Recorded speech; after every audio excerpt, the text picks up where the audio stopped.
Hello viewers, ఎంతో రుచికరంగా ఉండే మీల్ మేకర్ పులావ్ ఎలా చేసుకోవాలో చూసేద్దామా.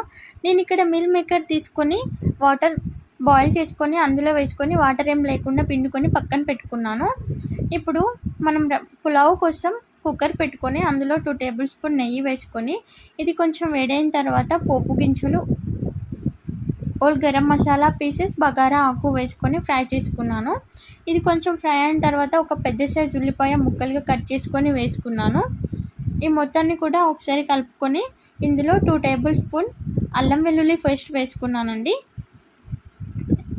ఇది మొత్తం అంతా కలిసేలాగా కలుపుకొని ఒక పెద్ద సైజ్ టమాటోని ముక్కలుగా కట్ చేసుకొని వేసుకున్నాను.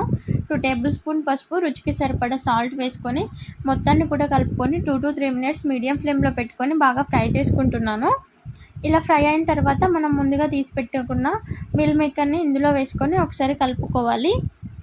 2 to 3 మినిట్స్ ఇలా ఆయిల్లో ఫ్రై అయిన తర్వాత రుచికి తగినంత కారం, అలాగే 2 టేబుల్ స్పూన్ ధనియా పౌడర్, తరిగిన కొత్తిమీర, పుదీనా వేసుకొని మొత్తాన్ని కూడా కలుపుకోవాలి. మనం ఇక్కడ మీల్ మేకర్ పులావ్ కోసం ముందుగా రైస్ని కడుక్కొని శుభ్రంగా పక్కన పెట్టుకోవాలి. నేను ఇక్కడ 1.5 గ్లాస్ రైస్ తీసుకున్నాను. 1.5 గ్లాస్కి 4 గ్లాసెస్ వాటర్ కరెక్ట్గా సరిపోతాయి. ఇలా వాటర్ వేసేసుకొని ఇందులో బియ్యం వేసుకోవాలి. మొత్తాన్ని కూడా కలుపుకొని కుక్కర్ మూత పెట్టుకొని 3 విజిల్స్ వచ్చేంత వరకు ఉడికించుకోవాలి.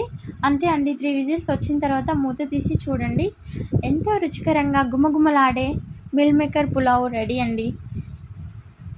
చాలా ఈజీ మెథడ్లో ఈ మీల్ మేకర్ పులావ్ అనేది చేసుకోవచ్చండి. నేను చెప్పిన ప్రాసెస్లో మీరు ట్రై చేయండి. ఎలా కుదిరిందో నాకు కామెంట్ చేయండి. రుచి చాలా బాగుంటుంది. Thank you.